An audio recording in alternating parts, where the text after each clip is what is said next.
ഇന്നത്തെ നമ്മുടെ topic last ടോപ്പിക്കാണ് കണ്ടൻറ് മാനേജ്മെൻറ്റ് ടൂൾസ് എന്ന് പറയുന്ന ടോപ്പിക്കാണ്. അപ്പോൾ ആദ്യം തന്നെ കണ്ടൻറ് മാനേജ്മെൻറ്റ് ടൂൾസ് എന്താണെന്ന് കാണിക്കാൻ വേണ്ടിയിട്ട് ഞാൻ നമ്മുടെ കോളേജിൻ്റെ സൈറ്റ് തന്നെ കാണിക്കാം. നമ്മുടെ കോളേജിൻ്റെ സൈറ്റാണ്. പക്ഷേ നിങ്ങൾ കുറേ പേരൊക്കെ കണ്ടിട്ടുണ്ടാവും, ഞാൻ കാണിച്ചിട്ടുണ്ടെന്ന് തോന്നുന്നു നേരത്തെ. അപ്പോൾ ഇതിൽ കണ്ടൻറ് മാനേജ്മെൻറ്റ് എന്ന് പറഞ്ഞാൽ ബേസിക്കലി ചെയ്യുന്ന ഇതിലിപ്പം നമ്മൾ സൈറ്റ് എടുക്കുമ്പോൾ ഇവിടെ കുറേ ഡീറ്റെയിൽസൊക്കെ കിടപ്പുണ്ട്. അപ്പോൾ ഇതിലെ ഡീറ്റെയിൽസ് നമുക്ക് ഇപ്പോൾ സാധാരണ നമ്മൾ PHP കോഡ് എഴുതി കൊടുത്തിട്ടായിരിക്കും ഇത് കൊടുത്തേക്കുന്നത്. അപ്പോൾ ഇതിൽ എന്തെങ്കിലും ചേഞ്ച് വരുത്തുന്നത്, ഇപ്പോൾ ഇവിടെ കോളേജിൻ്റെ വിഷനും മിഷനും മാറ്റി എന്നുണ്ടെങ്കിൽ നമ്മൾ PHP കോഡ് എടുത്തിട്ട് എഡിറ്റ് ചെയ്യുന്നതാണ് സാധാരണ രീതിയിൽ നമ്മൾ ചെയ്യേണ്ടി വരും. പക്ഷേ കണ്ടൻറ് മാനേജ്മെൻറ്റ് എന്ന് പറയുന്ന ഒരു സോഫ്റ്റ്വെയർ നമ്മൾ ഉപയോഗിക്കുകയാണെങ്കിൽ ആ കണ്ടൻറ്, അതായത് വെബ്സൈറ്റിൻ്റെ കണ്ടൻറ് മാനേജ് ചെയ്യാൻ വേണ്ടിയിട്ടുള്ള ഒരു സോഫ്റ്റ്വെയർ ആണ്. അപ്പം അതിൽ നമുക്ക് എന്ത് ചെയ്യുന്നത് വെച്ചാൽ ആദ്യം നമ്മൾ സൈറ്റ് ഡെവലപ്പ് ചെയ്യുകയാണെങ്കിൽ അതിൽ നമുക്കൊരു അഡ്മിനിസ്ട്രേറ്റർക്ക് മാത്രം ഒരു സെപ്പറേറ്റ് ലോഗിൻ കിട്ടും. അതിൽ ലോഗിൻ ചെയ്ത് കഴിഞ്ഞാൽ നമുക്കിതുപോലെ മേളിൽ ഓരോ പേജും എഡിറ്റ് ചെയ്യാനുള്ള ഓപ്ഷനും പുതിയൊരു പേജ് ആഡ് ചെയ്തിട്ടുണ്ടെങ്കിൽ പുതിയൊരു പേജ് ആഡ് ചെയ്യണമെങ്കിൽ അതിനുള്ള കാര്യങ്ങളും ഒക്കെ നമുക്ക് ഓപ്ഷൻസ് ഉണ്ടാവും. അപ്പോൾ അങ്ങനെയുള്ള സാധനങ്ങൾക്ക്, അതായത് വെബ്സൈറ്റിൻ്റെ കണ്ടൻറ്റ് ആക്ച്വലി PHP കോഡ് പോയി എഡിറ്റ് ചെയ്യാതെ നമുക്ക് വെബ്സൈറ്റിനുള്ളിൽ നിന്ന് തന്നെ മാറ്റാനായിട്ട് സഹായിക്കുന്ന സാധനങ്ങൾക്കാണ്, സോഫ്റ്റ്വെയറിനാണ് കണ്ടൻറ് മാനേജ്മെൻറ്റ് ടൂൾ എന്ന് പറയുന്നത്. അപ്പോൾ നമ്മുടെ വുമൻസ് പോളിടെക്നിക് കോളേജിൻ്റെ ഇത് ചെയ്തേക്കുന്ന വേർഡ് പ്രസ് എന്ന് പറയുന്ന ഒരു കണ്ടൻറ് മാനേജ്മെൻറ്റ് സോഫ്റ്റ്വെയറിലാണ്. അപ്പോൾ ഇതിൽ എങ്ങനെയാണ് കണ്ടൻറ് മാനേജ്മെൻറ്റ് നടത്തുന്നതെന്ന് ഞാൻ ആദ്യം കാണിച്ചു തരാം. ഇതിലിപ്പം ഇവിടെ പോയിട്ട് ഇപ്പോൾ ഈ പേജാണ്. അപ്പോൾ ഈ പേജ് തന്നെ എനിക്ക് എഡിറ്റ് ചെയ്യണമെങ്കിൽ ഇവിടെ എഡിറ്റ് ഫ്രണ്ട് പേജ് എന്ന് പറയുന്ന ഒരു ഓപ്ഷനുണ്ട്. അതിൽ ക്ലിക്ക് ചെയ്താൽ നേരെ എഡിറ്റ് ചെയ്യാൻ പറ്റുന്ന ഒരു പേജിലേക്ക് പോകും. അപ്പോൾ ഇവിടെ വന്നു കഴിയുമ്പോഴത്തേക്കും കണ്ടോ, ആ ഫ്രണ്ടിൽ കൊടുത്തേക്കുന്ന എല്ലാ ഡീറ്റെയിൽസും ഇവിടെ കൊടുത്തിട്ടുണ്ടാവും. ഇപ്പോൾ ഇവിടെ എഡിറ്റ് ക്ലിക്ക് ചെയ്ത് കഴിഞ്ഞാൽ എനിക്ക് നേരെ എഡിറ്റ് ചെയ്തിട്ട് വിഷനും മിഷനും ഒക്കെ മാറ്റാൻ പറ്റും. ഇതുകൊണ്ട് ഇത് ആക്ച്വൽ കോഡാണ് കിടക്കുന്നത്. അപ്പോൾ ഇതിനകത്ത് എന്തെങ്കിലും വ്യത്യാസം വരുത്തുന്നെങ്കിൽ എനിക്ക് ഇവിടെ ടൈപ്പ് ചെയ്ത് സേവ് ബട്ടൺ പ്രസ് ചെയ്ത് കഴിഞ്ഞാൽ അപ്പം തന്നെ അത് സൈറ്റിൽ റിഫ്ലക്റ്റ് ആവും. അതായത് PHPയിൽ പോയിട്ട് കോഡ് മാറ്റി കൊടുക്കണ്ട. അതുപോലെ അവിടെ ഒരു ഫോട്ടോ വരുന്നുണ്ട്, ആ ഫോട്ടോ മാറ്റണമെങ്കിൽ ഇവിടെ കൊടുക്കാം. പിന്നെ താഴേക്ക് വേറൊരു വുമൻസ് പോളിടെക്നിക് കോളേജ് കളമശ്ശേരി നമ്മുടെ ഡീറ്റെയിൽസ് ഒക്കെ പറഞ്ഞുകൊണ്ടൊരു സ്ഥലം കിടപ്പുണ്ട്. അതിലെന്തെങ്കിലും എഡിറ്റ് ചെയ്യണമെങ്കിൽ അതിവിടെ ആഡ് ചെയ്യാം, പുതിയത് കൊടുക്കാം, അങ്ങനെയുള്ള കാര്യങ്ങൾ. അതായത് നമ്മൾ ഒരാൾക്കൊരു വെബ്സൈറ്റ് ഡെവലപ്പ് ചെയ്ത് കൊടുക്കുകയാണ്. അയാൾക്ക് ഇപ്പം ഉപയോഗിക്കുന്ന ആളൊരു കസ്റ്റമർ, ഒരു കടക്കാരനായിരിക്കും അത് ഉപയോഗിക്കുന്നത്. അയാളോട് എപ്പോഴും PHPയിൽ പോയിട്ട് അയാളുടെ കടയുടെ പേര് മാറ്റി അല്ലെങ്കിൽ എന്തെങ്കിലും അഡ്രസ്സ് മാറ്റി ഉടനെ അയാളോട് PHP കോഡിൽ പോയിട്ട് എഡിറ്റ് ചെയ്യാൻ പറഞ്ഞാൽ അയാൾക്ക് ചെയ്യാൻ പറ്റില്ല. നമുക്ക് എപ്പോഴും ചെയ്ത് കൊടുക്കണമെങ്കിലും പറ്റത്തില്ല. അപ്പോൾ അങ്ങനത്തെ കാര്യങ്ങൾ എളുപ്പമാക്കാൻ വേണ്ടിയിട്ടാണ് ഇതുപോലെ കണ്ടൻറ് മാനേജ്മെൻറ്റ് ടൂൾ കൊടുക്കുന്നത്. അപ്പോൾ അതിൽ സെപ്പറേറ്റ് യൂസർ നെയിമും പാസ്വേഡും വെച്ച് ലോഗിൻ ചെയ്യണം. ഇപ്പോൾ നമ്മുടെ കേസിലാണെങ്കിൽ അതിനൊരു സെപ്പറേറ്റ് യൂസർ നെയിം പാസ്വേഡും ഒക്കെ ഉണ്ട്. അത് വെച്ചിട്ടാണ് ഞാനിതിൽ ലോഗിൻ ചെയ്തത്. ഈ WP അഡ്മിൻ, ഈ സൈറ്റിൽ WP അഡ്മിൻ എന്ന് പറയുന്ന ഇതിൽ പോകുമ്പോഴാണ് നമുക്കിതുപോലെ എഡിറ്റ് ചെയ്യാനുള്ള ഓപ്ഷൻ കിട്ടുന്നത്. ഇതിൽ നമുക്ക് എന്ത് ചേഞ്ച് വേണമെങ്കിലും എവിടെ വേണമെങ്കിലും വരുത്താം. ഇതിൽ പോവുക, ഇതിൽ ചേഞ്ച് വരുത്തുക. ഇപ്പം സ്റ്റുഡൻറ്റ് സെൻറ്റർ, ഇത് ഞാനിപ്പോൾ ഈയിടെ പുതിയതായിട്ട് ആഡ് ചെയ്ത് ഒരു ഇതാണ്. സ്റ്റുഡൻസിന് ഫീഡ്ബാക്ക് കൊടുക്കാൻ വേണ്ടിയിട്ട് പുതിയൊരു പേജ് ഞാൻ ആഡ് ചെയ്തതാണ്. അപ്പോൾ ഇവിടെ ഓരോ സ്റ്റുഡൻസും വന്നിട്ട് അവർക്ക് ക്ലിക്ക് ചെയ്തിട്ട് അവരുടെ ഫീഡ്ബാക്ക് കൊടുക്കാൻ പറ്റും, ഓരോ സബ്ജക്റ്റിനും ഉള്ളത് കൊടുക്കാൻ പറ്റും. അപ്പോൾ ഇതൊക്കെ ആഡ് ചെയ്യണമെങ്കിൽ ഇവിടെ വന്നിട്ട് എഡിറ്റ് പേജ് കൊടുത്തേച്ചാൽ മതി. എഡിറ്റ് പേജ് കൊടുക്കുമ്പോൾ ആ പേജിന് കറസ്പോണ്ടിങ് ആയിട്ടുള്ള എഡിറ്റിലേക്ക്, ഇതല്ലേ സ്റ്റുഡൻസ് ഫീഡ്ബാക്ക് എന്ന് പറയുന്ന പേജിൽ പോയി അവിടെ കമ്പ്യൂട്ടർ എഞ്ചിനീയറിംഗ് ഉണ്ട്. കമ്പ്യൂട്ടർ എഞ്ചിനീയറിങ്ങിനകത്ത് ഓരോന്നിൻ്റെ ലിങ്കൊക്കെയാണ് ഞാൻ കൊടുത്തേക്കുന്നത്. അപ്പോൾ എന്തെങ്കിലും ചേഞ്ച് വരുത്തണമെങ്കിൽ അവർക്ക് ഇവിടെ ചേഞ്ച് വരുത്താം. അപ്പോൾ ഇങ്ങനെ ചേഞ്ച് വരുത്തി ഫോട്ടോ ആഡ് ചെയ്യുക, പുതിയ എന്തെങ്കിലും ഇത് ആഡ് ചെയ്യുക, അങ്ങനത്തെ കാര്യങ്ങളൊക്കെ സാധാരണക്കാർക്ക് ചെയ്യാൻ വേണ്ടിയിട്ടാണ് ഇതിങ്ങനെ എഴുതിയേക്കുന്നത്. അപ്പോൾ ഇതാണ് കണ്ടൻറ് മാനേജ്മെൻറ്റ്. ഇനി ഇതിൻ്റെ ആക്ച്വൽ നോട്ടിലേക്ക് പോകാം. ഇത് നിങ്ങൾക്ക് മനസ്സിലാക്കാൻ വേണ്ടിയിട്ട് ഞാനിങ്ങനെ കാണിച്ചു തന്നേ ഉള്ളൂ കണ്ടൻറ് മാനേജ്മെൻറ്റ് എന്താണെന്ന്. എല്ലാവർക്കും കണ്ടൻറ് മാനേജ്മെൻറ്റ് എന്തായെന്ന് മനസ്സിലായെന്ന് വിചാരിക്കുന്നു. ഇനി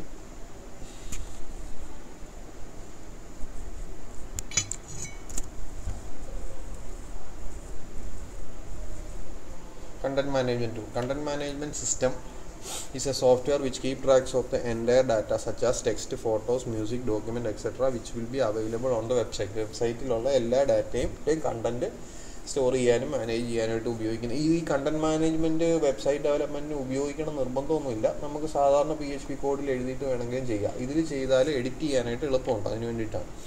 It helps in editing, publishing and modifying the contents of the website. If the site is built on top of CMS, it will have an admin panel where we can change the text, images, etc. without contacting developer. അപ്പോൾ ഞാൻ പറഞ്ഞ പോലെ തന്നെ ഒരു separate login ഉണ്ടാവും. ആ ലോഗിനിൽ പോയിട്ട് നമുക്കിതുപോലെ എല്ലാം ചെയ്യാൻ പറ്റും. പിന്നെ ഉള്ളത്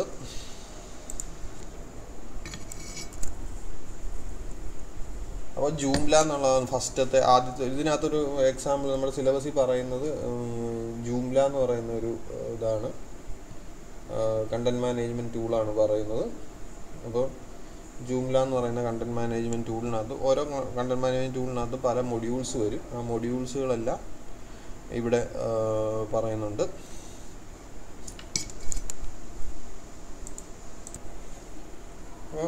Content management system അതാണ്. Content management system is a software which keeps tracks of entire data such as text which will be available on the website. It helps in editing, publishing and modifying contents. അതിൻ്റെ benefits എന്തൊക്കെയാണെന്ന് ചോദിച്ചാൽ quick and easy page management. Any approver can quickly and easily publish web pages without complicated software or programming. അപ്പോൾ ഇതുപോലെ തന്നെ നമുക്ക് വലിയ അറിവൊന്നും ഇല്ലാത്ത ആളാണെങ്കിൽ പോലും അയാളോട് പറയുക ഇങ്ങനെ ലോഗിൻ ചെയ്തിട്ട് നിങ്ങൾ ഫോട്ടോ മാറ്റണമെങ്കിൽ ഇന്ന സ്ഥലത്ത് പോയിട്ട് ഫോട്ടോ മാറ്റിയാൽ മതി എന്ന് പറഞ്ഞാൽ അയാൾക്ക് ചെയ്യാൻ പറ്റും. അല്ലാതെ PHP കോഡിൽ മാറ്റണം എന്ന് പറഞ്ഞാൽ അത് പാടാണ്. അപ്പോൾ അതാണ് quick and easy page management. Consistent brand and navigation, അതായത് ഒരു ടെംപ്ലേറ്റ് നമ്മളൊരു ഫോർമാറ്റ് യൂസ് ചെയ്യണം. അതായത് നമ്മുടെ ടെംപ്ലേറ്റ് എന്ന് പറഞ്ഞാൽ അതിൻ്റെ ലുക്ക് ആൻഡ് ഫീൽ എങ്ങനെ ഇരിക്കുമെന്നാണ് ടെംപ്ലേറ്റ് കൊണ്ട് ഉദ്ദേശിക്കുന്നത്. അതായത് മേളിലൊരു മെനു കാണും, ഇടതുവശത്തൊരു പാനൽ കാണും, വലതുവശത്തൊരു പാനൽ കാണും, ഇതിൻ്റെ കളർ തീം ബ്ലൂ ആയിരിക്കും, അങ്ങനെയൊക്കെ ഉണ്ടാവും. അതായത് ടെംപ്ലേറ്റ്, അതായത് അതിൻ്റെ കളർ ഇപ്പോൾ ഫേസ്ബുക്ക് ആണെങ്കിൽ എടുത്ത ബ്ലൂ കളറിലായിരിക്കും കിടക്കുന്നത്. അങ്ങനെ അപ്പോൾ അങ്ങനത്തെ കാര്യങ്ങളൊക്കെ നമുക്ക് മാറ്റണമെങ്കിൽ അത് എളുപ്പമാണ്. അതുപോലെ പേജിൻ്റെ നാവിഗേഷൻ എപ്പോഴും ഒരു കൺസിസ്റ്റൻറ്റ് ഫോർമാറ്റിലായിരിക്കും. എല്ലാ പേജിലും നെക്സ്റ്റ് ബട്ടൺ ഒരേ സ്ഥലത്തായിരിക്കും കൊടുത്തെങ്കിൽ അങ്ങനത്തെ കാര്യങ്ങളൊക്കെ ചെയ്യാൻ പറ്റും. അതാണ് കൺസിസ്റ്റൻറ്റ് ബ്രാൻഡ് ആൻഡ് നാവിഗേഷൻ. അതായത് ഫേസ്ബുക്ക് എപ്പോഴും ഒരു ബ്ലൂ തീമിലായിരിക്കും കിടക്കുന്നത്. ബ്ലൂ തീം മാറ്റണമെങ്കിൽ അത് ചെയ്യാൻ പറ്റും. എല്ലാ പേജും ഒരേ ഫോർമാറ്റിൽ തന്നെ ഇരിക്കും. അങ്ങനത്തെ കാര്യങ്ങളൊക്കെ നമുക്ക് ചെയ്യാൻ പറ്റും. Work flow management and integrated work flow process for reviewing and approving content. അതായത് എന്തെങ്കിലും ഒരു കണ്ടൻറ്റ് മാറ്റണം എന്നുണ്ടെങ്കിൽ എപ്പോഴും ഒരു അഡ്മിന് ലോഗിൻ ചെയ്ത് കഴിഞ്ഞാൽ അയാൾക്ക് ലോഗിൻ ചെയ്തിട്ട് അയാൾക്ക് മാറ്റാൻ പറ്റും. അപ്പോൾ ആ അപ്രൂവലുള്ള ആൾക്ക് മാത്രമേ അത് മാറ്റാൻ പറ്റൂ. അതാണ് work flow management. Flexibility for developers because CMS enables non technical യൂസേഴ്സിന് ഇത് ആക്സസ് ചെയ്യാൻ പറ്റുന്നത് കൊണ്ട് അയാൾക്ക് എപ്പോഴും ഡെവലപ്പർ പോയിട്ട് ഇപ്പോൾ ഒരു ചെറിയ ഫോട്ടോ മാറ്റണം എന്നുണ്ടെങ്കിൽ ഉടനെ അതിൻ്റെ ഡെവലപ്പർ PHP കോഡ് അറിയാവുന്ന ആളെ വിളിക്കേണ്ട ആവശ്യമില്ല. ഈ അഡ്മിൻ ലോഗിനുള്ള ആർക്കും കയറിയിട്ട് ചെയ്യാൻ പറ്റും ചെറിയ ചേഞ്ചസ്. ചെറിയ ചേഞ്ചസ് അല്ല, വലിയ ചേഞ്ചസും ചെയ്യാം. വലിയ ചേഞ്ചസ് അറിയണമെങ്കിൽ നമ്മൾ ആ സോഫ്റ്റ്വെയറിനെ പറ്റി കറക്റ്റായിട്ട് അറിവുണ്ടായിരിക്കണം. ഇപ്പം മുമ്പേ കാണിച്ച പോലെ തന്നെ പേജിൽ ചെല്ലുമ്പോഴത്തേക്കും എന്താ പറയുന്നത്, കുറച്ച് PHP കോഡൊക്കെ അതിനകത്ത് കാണിക്കും. അതൊക്കെ ഇപ്പം എഡിറ്റ് ചെയ്യാനായിട്ട് കൊടുത്തു കഴിയുമ്പോഴത്തേക്ക് ഇവിടെ വന്നിട്ട് കണ്ടില്ല, നമ്മൾ എഡിറ്റ് കൊടുക്കുവാണെങ്കിൽ കൊടുക്കുമ്പോൾ ഇത് വരുന്ന പേജിൽ ചെറിയ ചെറിയ ഡിഫറൻസ് ഉണ്ട്. അപ്പോൾ ഇത് കുറച്ചൊരു ബേസിക് ഐഡിയ ഉള്ള ആൾക്ക് ഇതൊക്കെ ചേഞ്ച് ചെയ്യാൻ പറ്റത്തുള്ളൂ. ഇനി അതല്ലാതെ വിഷ്വലായിട്ട് കാണണമെങ്കിൽ കണ്ടോ, വിഷ്വലായിട്ട് ഇങ്ങനെ കാണാൻ പറ്റും. അപ്പോൾ ഇവിടെ ഇങ്ങനെ വെച്ചിട്ട് നമുക്ക് എഡിറ്റ് ചെയ്യാൻ പറ്റും. അതല്ലാതെ നമുക്ക് ബോൾഡോ അങ്ങനെയൊക്കെ ചേഞ്ച് ചെയ്യണം, ലിസ്റ്റിൻ്റെ സ്റ്റൈലൊക്കെ മാറ്റണമെങ്കിൽ അത് ആക്ച്വലി അവർ തന്നെ വന്നിട്ട് ചെയ്യേണ്ടി വരും. കുറച്ചൊരു അറിവുള്ള ആൾക്കേ അത് ചെയ്യാൻ പറ്റത്തുള്ളൂ. അപ്പോൾ അങ്ങനത്തെ ഇതുണ്ട്. രണ്ട് രീതിയിലുള്ള ഓപ്ഷൻസ് നമുക്ക് കിട്ടും. അപ്പോൾ അതാണ് flexibility for developers. Design is separate from content. അതായത് എല്ലാ പേജിൻ്റെയും ഡിസൈൻ ഒരുപോലെ തന്നെ ആയിരിക്കും ഇരിക്കുന്നത്. അതിൽ കണ്ടൻറ്റ് എന്ത് വേണമെന്ന് മാത്രം നമ്മൾ ഡിസൈഡ് ചെയ്താൽ മതി. അപ്പോൾ നമ്മൾ ഇതിലൊരു ന്യൂ പേജ് ക്രിയേറ്റ് ചെയ്യാൻ വേണ്ടിയിട്ട് ന്യൂ പേജ് എന്ന് പറഞ്ഞു കൊടുത്താൽ ഇതിൻ്റെ തീമെല്ലാം ഇതേപോലെ തന്നെ ഈ പേജ് പോലെ തന്നെ ഇരിക്കും. കണ്ടു കഴിഞ്ഞാൽ ഏകദേശം ഇപ്പം സ്റ്റുഡൻറ്റ് സെൻറ്റർ എടുത്താൽ ഡിസൈൻ ഇതുപോലെയാണ് വന്നേക്കുന്നത്. മേളിൽ അതിൻ്റെ എല്ലാം മേളിൽ ഈ സാധനങ്ങളൊക്കെ ഉണ്ട്. താഴോട്ടുള്ളതിലാണ് വ്യത്യാസം വന്നേക്കുന്നത്. ഇപ്പം നോട്ടിഫിക്കേഷൻ എടുത്തു കഴിഞ്ഞാലും കണ്ടില്ല, അതിൻ്റെ ബേസിക് തീം ഒരുപോലെയാണ്. മേളിലുള്ള കാര്യങ്ങളെല്ലാം അതേപടി തന്നെ വന്നു. താഴേക്കുള്ളതിൻ്റെ കണ്ടൻറ്റ് മാത്രമേ ഡിഫറൻസ് ഉള്ളൂ. അപ്പോൾ അതാണ് ഓരോ പേജും ചെയ്യുമ്പോൾ നമ്മൾ അതിൻ്റെ ഡിസൈൻ ചെയ്യേണ്ട കാര്യമൊന്നുമില്ല. അതിനകത്ത് വേണ്ടിയ കണ്ടൻറ്റ് മാത്രം ആഡ് ചെയ്ത് കൊടുത്താൽ മതി. Database driven. You only need to change data once for it to be updated throughout the site. അതായത് നമ്മൾ ഡാറ്റ ഇതിൽ ഒരു തവണ ചേഞ്ച് ചെയ്ത് കഴിഞ്ഞാൽ, അതായത് നമുക്ക് എവിടുന്നും ആക്സസ് ചെയ്യാൻ പറ്റും. ആക്സസ് ചെയ്ത് നമ്മളൊരു ഡാറ്റ അങ്ങ് ചേഞ്ച് ചെയ്ത് കഴിഞ്ഞാൽ അപ്പം തന്നെ, മറ്റേതാണെങ്കിൽ നമ്മൾ ഡാറ്റാബേസ് ആക്സസ് ചെയ്ത്, അപ്പം നമ്മൾ സെർവറിലാണെങ്കിൽ സെർവറിൽ ഒരു ഇമേജ് ഉണ്ടെങ്കിൽ ആ ഇമേജ് മാറ്റി വേറെ ഇമേജ് ഇടാനൊക്കെ പോകണം. ഇതാകുമ്പോൾ അതൊന്നും വേണ്ട. നമ്മൾ ഇവിടുന്ന് ചെയ്യുമ്പോൾ തന്നെ അത് ഡാറ്റാബേസിൽ ഓട്ടോമാറ്റിക് അപ്ഡേറ്റ് ആവും. അതുപോലെ shared resources. Website manager can have access to shared resources such as modules, images, audios, video files, etc. ഈ വീഡിയോ ഫയൽസ് ഒക്കെ മാറ്റാം. അങ്ങനെയുള്ള കാര്യങ്ങൾക്കെല്ലാം ഷെയർഡ് റിസോഴ്സസ്. ഇത് ശരിക്കും പറഞ്ഞാൽ ആക്ച്വലി ഇതിനൊക്കെ ആക്സസ് ഉള്ളത് ഡെവലപ്പർക്ക് മാത്രമേ കാണത്തുള്ളൂ. PHP കോഡ് എഴുതുന്ന ആൾക്കേ കാണുള്ളൂ. പക്ഷേ ഈ കേസിൽ അയാൾക്ക് അത് അഡ്മിനുമായിട്ട് ഷെയർ ചെയ്യാൻ പറ്റും. അപ്പോൾ അഡ്മിനും കുറേ കാര്യങ്ങളൊക്കെ മാറ്റാൻ പറ്റും. അതുപോലെ തന്നെ approval systems. You can give different levels of access to different users and CMS has mechanism to ensure content is approved before going live. അതായത് ഇപ്പം തന്നെ ഇപ്പോൾ ഈ കേസിലാണെങ്കിൽ നമ്മളിവിടെ വന്ന് ലോഗിൻ ചെയ്തിട്ട് എന്തെങ്കിലും എഡിറ്റ് ചെയ്ത് പബ്ലിഷ് ചെയ്ത് അപ്പം തന്നെ പബ്ലിഷ് ആവും. ഇനി വേണമെന്നുണ്ടെങ്കിൽ നമുക്ക് എന്താ പറയുന്നത്, ഇപ്പോൾ പ്രിൻസിപ്പാളിന് വേറൊരു ലോഗിൻ കൊടുക്കുക ഇതിൽ. അപ്പോൾ ഞാൻ എന്തെങ്കിലും ഒരു ചേഞ്ച് വരുത്തി കഴിഞ്ഞാൽ അത് പ്രിൻസിപ്പളും കൂടെ അപ്രൂവൽ ആയെങ്കിൽ മാത്രമേ ഉള്ളൂ ആക്ച്വൽ സൈറ്റിൽ അത് റിഫ്ലക്റ്റ് ആവുള്ളൂ. അങ്ങനത്തെ കാര്യങ്ങളൊക്കെ ചെയ്യാൻ പറ്റും. അതാണ് അപ്രൂവൽ സിസ്റ്റം എന്ന് പറഞ്ഞാൽ ഹയറാർക്കി. ഏറ്റവും താഴത്തെ ലെവലിൽ ഒരാൾ ചേഞ്ച് വരുത്തും, അതിൻ്റെ മേളത്തെ ലെവലിൽ അടുത്തയാളൊന്ന് റിവ്യൂ ചെയ്യും, അതിൻ്റെ മേളത്തെ അടുത്തയാളായിരിക്കും ചിലപ്പോൾ അത് അപ്രൂവ് ചെയ്യുന്നത്. അങ്ങനത്തെ കാര്യങ്ങളൊക്കെ നമുക്ക് ഇന്ന് ചെയ്യാൻ പറ്റും. അപ്പോൾ ഡിഫറെൻറ്റ് ലെവൽസ് ഓഫ് ലോഗിൻ നമുക്ക് കൊടുക്കാൻ പറ്റും. മൊബൈൽ റെഡി, അതായത് പണ്ട് കാലത്തൊക്കെ മിക്കവാറും എല്ലാ സൈറ്റിനും പ്രശ്നം ഉണ്ടായിരുന്നു. അതായത് ആ സെർവർ ആ സൈറ്റ് കമ്പ്യൂട്ടറിലെ ബ്രൗസറിൽ എടുത്താലേ വർക്ക് ചെയ്യുള്ളൂ, മൊബൈലിൽ എടുത്താൽ വർക്ക് ചെയ്യില്ല, അങ്ങനത്തെ പ്രശ്നം ഉണ്ടായിരുന്നു. പക്ഷേ ഇപ്പോൾ ഉള്ള മിക്ക CMS ടൂളുകളും അതായത് ഓട്ടോമാറ്റിക്കലി അത് നമ്മൾ PHP കോഡ് എഴുതി കൊടുത്തുവെച്ചാൽ മതി, അത് ബ്രൗസറിൽ കമ്പ്യൂട്ടറിൻ്റെ ബ്രൗസറിൽ ലോഡ് ചെയ്യുമ്പോൾ അതിന് വേണ്ടിയ ഫോർമാറ്റിലും മൊബൈലിൻ്റെ ബ്രൗസറിൽ ലോഡ് ചെയ്യുമ്പോൾ അതിന് വേണ്ടിയ ഫോർമാറ്റിലും ലോഡാകും. മിക്ക സൈറ്റുകളും നമുക്കറിയാം മൊബൈലിൻ്റെ ബ്രൗസറിൽ എടുത്താൽ വേറൊരു ഫോർമാറ്റിലായിരിക്കും ഡിസ്പ്ലേ ആകും. അത് ഓട്ടോമാറ്റിക്കലി CMS ടേക്ക് കെയർ ചെയ്യും. നമ്മൾ അതിന് വേണ്ടിയിട്ട് സെപ്പറേറ്റ് ഒന്നും ചെയ്യേണ്ട കാര്യമില്ല. Archive capabilities. ഇതിൽ നമുക്ക് ഇപ്പം നമ്മളിങ്ങനെ ഞാൻ പറഞ്ഞ ഒരു ഫോട്ടോ മാറ്റി അടുത്ത ഫോട്ടോ കൊടുക്കാം, അങ്ങനെ മാറ്റി കൊടുക്കുക. അല്ലെങ്കിൽ ഇപ്പോൾ വിഷൻ മാറ്റി വിഷനും ഒക്കെ മാറ്റി കൊടുക്കാം. അങ്ങനെ ഓരോ മാറ്റുന്നതും ഇത് ട്രാക്ക് ചെയ്തുകൊണ്ടിരിക്കും. അപ്പം നമുക്ക് പോയിട്ട് ഇതിൻ്റെ ഹിസ്റ്ററി എങ്ങനെയാണ്, ഇത് ആരൊക്കെയാണ് എങ്ങനെയൊക്കെയാണ് മാറ്റിയതെന്നുള്ളത് ട്രാക്ക് ചെയ്യാൻ പറ്റും. അതിനാണ് ആർക്കൈവ് കേപ്പബിലിറ്റീസ് എന്ന് പറയുന്നത്. അതായത് ചേഞ്ചസ് വരുത്തിയത് നമുക്ക് ട്രാക്ക് ചെയ്യാൻ പറ്റും. ആര് എപ്പോൾ എത്ര സമയത്ത് വരുത്തി, എന്തൊക്കെ ചേഞ്ചസ് വരുത്തി മുതലായ കാര്യങ്ങൾ. ഇത് ഇപ്പം ഞാനിതിൽ ഒരു ചേഞ്ച് വരുത്തി കഴിഞ്ഞാൽ അപ്പം തന്നെ അതൊരു സ്ഥലത്ത് ട്രാക്കാവും. അങ്ങനെ. പിന്നെ റിമോട്ട് ആക്സസ് എന്ന് പറഞ്ഞാൽ സാധാരണഗതിയിൽ PHP കോഡ് നമുക്ക് ആക്സസ് ചെയ്യണമെങ്കിൽ സെർവറൊക്കെ ആക്സസ് ചെയ്ത് അതിൽ ചേഞ്ച് വരുത്തി എന്നിട്ട് പിന്നെ പബ്ലിഷ് ചെയ്ത് അങ്ങനെയൊക്കെയാണ്. സെർവറിലാണ് നമ്മൾ PHP കോഡ് കൊണ്ട് ഇടുന്നത്. അപ്പോൾ നമ്മൾ സെർവർ IP അഡ്രസ്സൊക്കെ വെച്ച് ആക്സസ് ചെയ്ത് ഫയൽ ചേഞ്ച് ചെയ്യുകയൊക്കെ ചെയ്യേണ്ടി വരും. ഈ കേസിൽ അതൊന്നും വേണ്ട, നമ്മൾ ജസ്റ്റ് ലോഗിൻ ചെയ്യുക, സൈറ്റിൽ കയറിയിട്ട് ഈ പറഞ്ഞ പോലെ തന്നെ അതിനകത്ത് കയറിയിട്ട് അപ്ഡേറ്റ് കൊടുത്താൽ അപ്പം തന്നെ നമുക്ക് എവിടെ നിന്ന് ഇൻ്റർനെറ്റ് ആക്സസ് ഉള്ള എവിടെ നിന്നും നമുക്ക് സൈറ്റിൽ വ്യത്യാസം വരുത്താൻ പറ്റും, സൈറ്റിൻ്റെ ഡിസ്പ്ലേയിൽ വ്യത്യാസം വരുത്താൻ പറ്റും. സെക്യൂരിറ്റി, അതായത് ഓട്ടോമാറ്റിക്കലി ലോഗിനൊക്കെ അവർ തന്നെ പ്രൊവൈഡ് ചെയ്യും. ഓരോ ലെവൽ അതിൽ എന്തൊക്കെ ചേഞ്ച് വരുത്താൻ പറ്റുമെന്നൊക്കെ ഓൾറെഡി അതിലുണ്ട്, ഇൻബിൽറ്റ് ആയിട്ടുണ്ട്. അതുകൊണ്ട് security is automatic. Search engine ഫ്രണ്ട്ലിയാണ്, അതായത് സെർച്ച് എഞ്ചിൻ ഒപ്റ്റിമൈസേഷൻ. മിക്കവാറും നമ്മൾ സൈറ്റുകൾ ചെയ്ത് കഴിഞ്ഞാലുള്ള ഒരു പ്രശ്നം എന്താണെന്ന് ചോദിച്ചാൽ നിങ്ങൾ ചുമ്മാ സെർച്ച് ചെയ്താൽ സൈറ്റ് കിട്ടത്തില്ല. അപ്പോൾ ആ സെർച്ച് എഞ്ചിൻ ഒപ്റ്റിമൈസേഷൻ എന്ന് പറയുന്ന ഒരു കാര്യങ്ങൾ നമ്മൾ ചെയ്യണം. അതായത് ഗൂഗിളിൽ പോയിട്ട് ആരെങ്കിലും എന്തെങ്കിലും കീവേഡ്സ് അടിച്ചു കൊടുക്കുമ്പോൾ നമ്മളോട് റിലേറ്റഡ് ആയിട്ടുള്ളതാണെങ്കിൽ നമ്മുടെ സൈറ്റ് അതിനകത്ത് ലിസ്റ്റഡ് ആവണം. അത് ലിസ്റ്റഡ് ആവാൻ വേണ്ടിയിട്ട് ഗൂഗിളിനൊരു അൽഗോരിതം ഒക്കെ ഉണ്ട്. അപ്പോൾ അതിന് വേണ്ടിയിട്ടുള്ള കാര്യങ്ങളൊക്കെ അപ്പോൾ നമ്മുടെ സൈറ്റ് നമ്മളൊരു കണ്ടൻറ് മാനേജ്മെൻറ്റ് സോഫ്റ്റ്വെയർ ചെയ്താൽ ഓൾറെഡി അവരെന്ത് ചെയ്യുമെന്ന് ചോദിച്ചാൽ അവർ നമ്മുടെ ഇതിനകത്തുള്ള കീവേഡ്സ് അതിൻ്റെ സമ്മറി ഒക്കെ എടുത്ത് ഒരു അലൈൻ ചെയ്ത് വയ്ക്കും. അതായത് സെർച്ച് ചെയ്താൽ നമ്മുടെ സൈറ്റ് അതായത് ഇപ്പം എന്നാ പറയുന്നത്, women's polytechnic colleges in Kerala എന്ന് സെർച്ച് ചെയ്താൽ അപ്പോൾ നമ്മുടെ ഇപ്പോൾ കണ്ടൻറ്റ് നമ്മൾ എഴുതിയിട്ടുണ്ടാവും, it is a women's polytechnic college in Ernakulam എന്നൊക്കെ പറഞ്ഞ് എഴുതിയിട്ടുണ്ടാവും. അത് വെച്ചിട്ട് സെർച്ച് എഞ്ചിന് വേണ്ടിയിട്ട് കൊറി കൊടുക്കാൻ വേണ്ടിയിട്ട് ഇവർ കുറേ കാര്യങ്ങളൊക്കെ ചെയ്യും. അതൊരു കോംപ്ലിക്കേറ്റഡ് പ്രൊസീജിയറാണ്. അപ്പോൾ അതെല്ലാം CMS ഓട്ടോമാറ്റിക്കലി ചെയ്യും എന്നുള്ള കാര്യം മാത്രം നിങ്ങൾ ഓർത്തിരുന്നാൽ മതി. സെർച്ച് എഞ്ചിൻ ഫ്രണ്ട്ലിയാണ്. CMS allows alters to be set to notify the editor when the content needs to be reviewed. അതായത് നമ്മൾ അപ്ഡേറ്റ് ചെയ്യുമ്പോഴത്തേക്കും പറഞ്ഞാൽ തന്നെ ഹയർ അതോറിറ്റീസിന് വേണമെങ്കിൽ അപ്പോൾ തന്നെ നോട്ടിഫിക്കേഷൻ പോയിട്ട് അവർ പിന്നെ അപ്രൂവ് ചെയ്താൽ മാത്രം പബ്ലിഷ് ആവുന്ന രീതിയിലും വേണമെങ്കിൽ ചെയ്യാം. ഇനി CMS കണ്ടൻറ് മാനേജ്മെൻറ്റ് സോഫ്റ്റ്വെയറിൻ്റെ എക്സാമ്പിളുകളാണ് പലരും പ്രൊവൈഡ് ചെയ്യുന്നുണ്ടെന്ന് പറഞ്ഞ് ഞാൻ പറഞ്ഞു. നമ്മുടെ WPTയുടെ സൈറ്റ് WordPress എന്ന് പറയുന്നതിലാണ് ചെയ്തേക്കുന്നത്. ഒത്തിരി കാര്യങ്ങളുണ്ട്. WordPress ഓപ്പൺ സോഴ്സ് ആണ്. ഓപ്പൺ സോഴ്സ് എന്ന് പറഞ്ഞാൽ ഫ്രീ ആൻഡ് ഓപ്പൺ സോഴ്സ് ആണ്. അപ്പോൾ ഫ്രീ ആൻഡ് ഓപ്പൺ സോഴ്സ് ആയതുകൊണ്ടാണ് നമ്മളത് എടുത്തേക്കുന്നത്. ഇറ്റ് ക്യാൻ ബി ഇതിൽ നമുക്ക് വെബ് ഹോസ്റ്റിങ്ങിന് ഈ സാധനം ഉപയോഗിക്കാം, പക്ഷേ നമ്മൾ വെബ് ഹോസ്റ്റിങ്ങിന് അതൊന്നും ഉപയോഗിച്ചിട്ടില്ല. It can be developed on local computer. അപ്പോൾ അങ്ങനെ ലോക്കൽ കമ്പ്യൂട്ടറിൽ ഡെവലപ്പ് ചെയ്ത് ചെയ്യാം. അങ്ങനെ പല ഗുണങ്ങളുണ്ട്. നമുക്ക് മെയിനായിട്ട് സിലബസിൽ പറഞ്ഞേക്കുന്ന ജൂംല എന്ന് പറയുന്നതാണ്. അതുകൊണ്ടാണ്. വേറെ എക്സാമ്പിളൊക്കെ 2-3 എക്സാമ്പിൾ ഓർത്തിരിക്കുക. ഷെയർ പോയിൻ്റ് ഉണ്ട്, ഡോക്യുമെൻ്റം എന്ന് പറയുന്നുണ്ട്, ഫയൽസ് ഉണ്ട്. ഇതെല്ലാം കണ്ടൻറ് മാനേജ്മെൻറ്റ് സിസ്റ്റമാണ്. പലരും പ്രൊവൈഡ് ചെയ്യുന്ന കണ്ടൻറ് മാനേജ്മെൻറ്റ് സിസ്റ്റമാണ്. ഈ കണ്ടൻറ് മാനേജ്മെൻറ്റ് സിസ്റ്റം എന്ന് പറഞ്ഞാൽ എപ്പോഴും ഓർത്തിരിക്കുക, നമ്മൾ ഡെവലപ്പറിന് എളുപ്പം കൊടുക്കാൻ വേണ്ടിയിട്ടാണ് കണ്ടൻറ് മാനേജ്മെൻറ്റ് സിസ്റ്റം ചെയ്യുന്നത്. അതായത് മെഷീൻ ലാംഗ്വേജ് പ്രോഗ്രാം ചെയ്യുന്നതും ഹൈ ലെവൽ ലാംഗ്വേജ് പ്രോഗ്രാം ചെയ്യുന്നതല്ലേ എളുപ്പം. അപ്പോൾ ഹൈ ലെവൽ ലാംഗ്വേജ് പ്രോഗ്രാം ചെയ്യുന്നത് മെഷീൻ ലാംഗ്വേജിലേക്ക് കൺവേർട്ട് ചെയ്യുന്നത് എന്താണ്? കമ്പൈലർ പോലെയുള്ള സാധനങ്ങൾ അത് കൺവേർട്ട് ചെയ്യും, ഇൻ്റർപ്രറ്ററൊക്കെ കൺവേർട്ട് ചെയ്യും.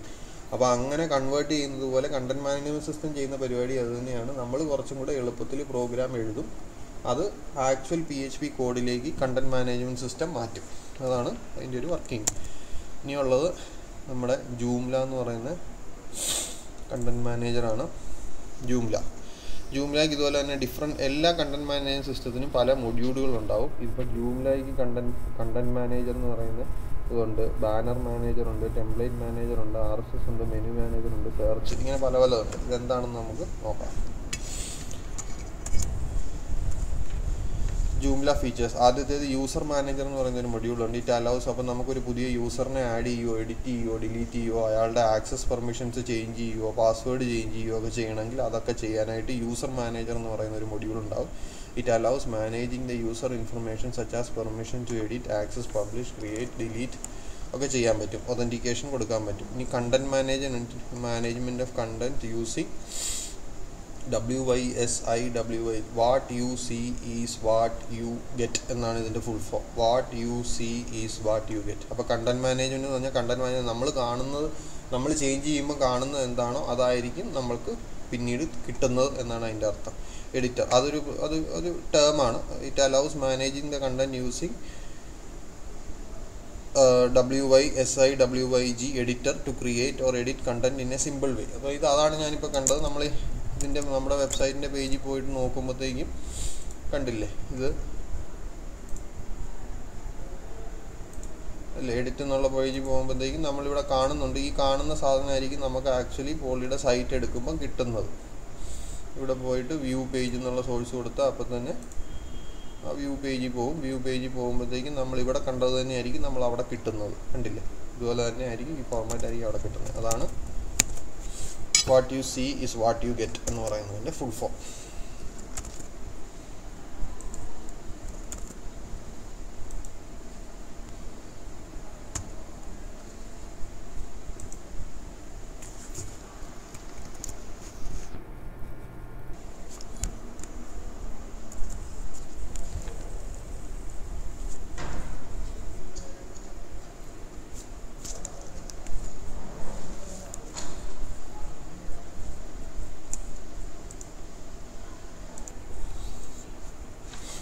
കണ്ടൻറ് മാനേജ്മെൻറ്റ് നമ്മൾ കണ്ടു.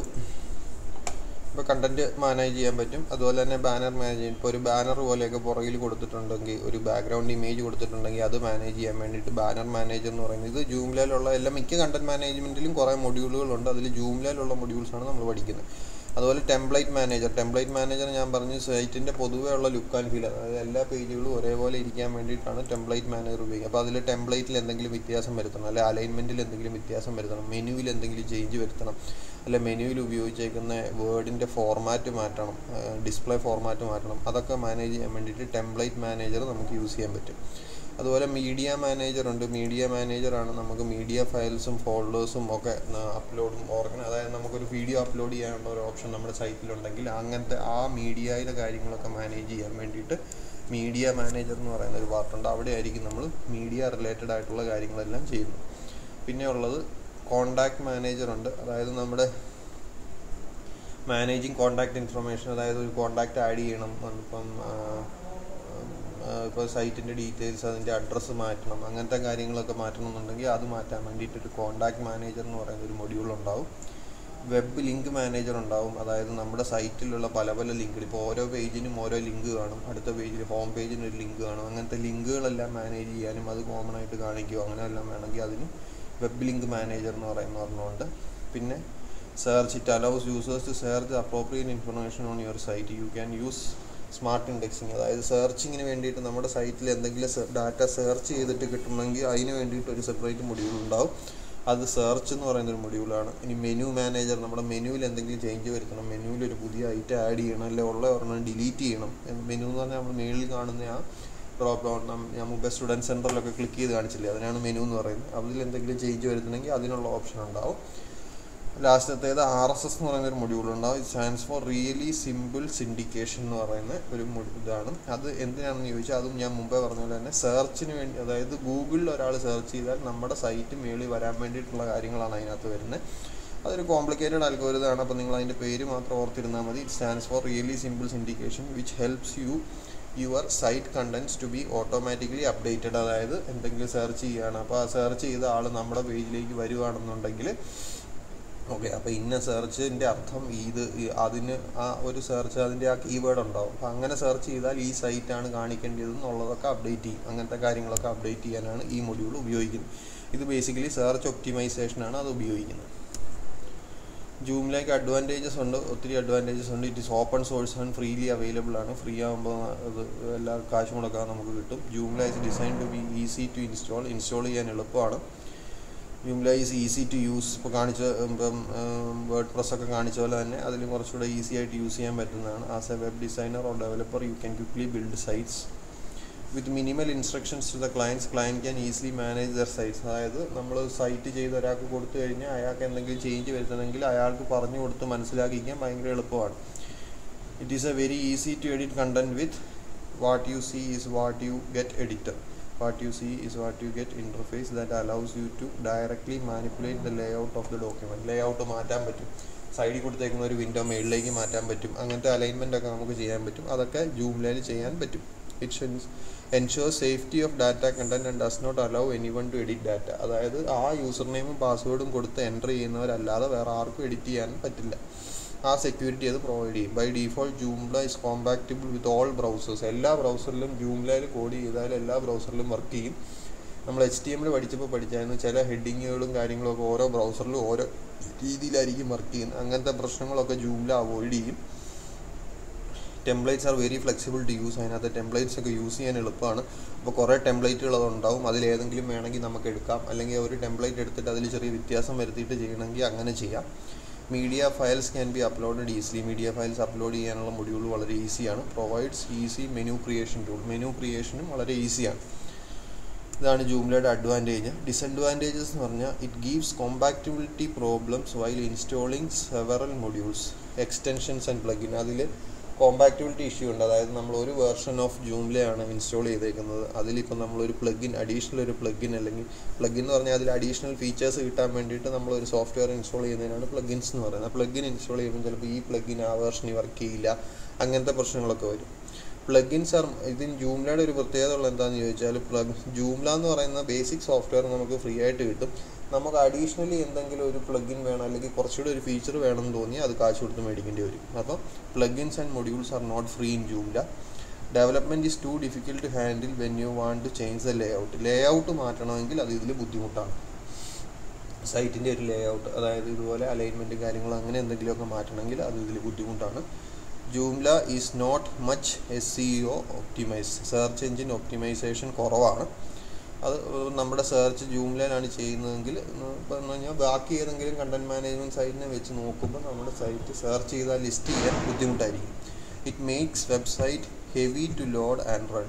ഇത്തിരി ഇത് കൂടുതലാണ്, ലോഡ് കൂടുതലാണ്, കുറച്ച് കോഡൊക്കെ അധികം ഉണ്ടാവും. അതുകൊണ്ടായിരിക്കും അത് ലോഡ് ചെയ്യാനായിട്ട് സെർവറിൽ സമയമെടുക്കും. ഇപ്പോൾ ഒത്തിരി റിക്വസ്റ്റുകൾ ഒന്നിച്ച് വന്നാൽ നമ്മുടെ സെർവർ സ്ലോ ആയി പോകാനുള്ള ചാൻസ് ഉണ്ട് ജൂംലയിൽ. അത്രയാണ് കണ്ടൻറ് മാനേജ്മെൻറ്റ് ഉള്ളത്. ഇവിടെ ഏകദേശം എല്ലാ പോർഷൻസും തീർന്നു. ഇത് ഞാൻ നേരത്തെ പറഞ്ഞിട്ടുള്ളതാണ്.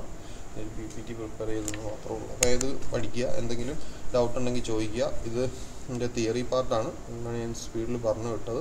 അപ്പോൾ വീഡിയോ പോസ് ചെയ്തിട്ട് അതിൻ്റെ നോട്ട്സൊക്കെ എഴുതിയെടുക്കുക.